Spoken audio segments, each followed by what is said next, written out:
Today, we are going to learn about the vowel sound eh. The eh, like in the word X, is produced by positioning the tongue forward and in the middle of the mouth. The jaw is in a partially open position.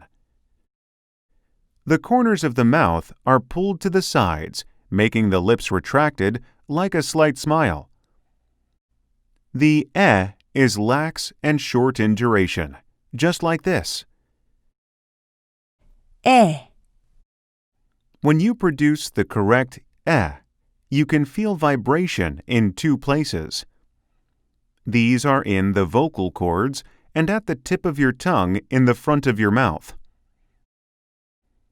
Now, let's talk about how the eh sound is written in English. E, bed. Ea, dead. A, any, many. Ai, again. Ie, friend. Ue, guess, question. Eo, leopard, jeopardy.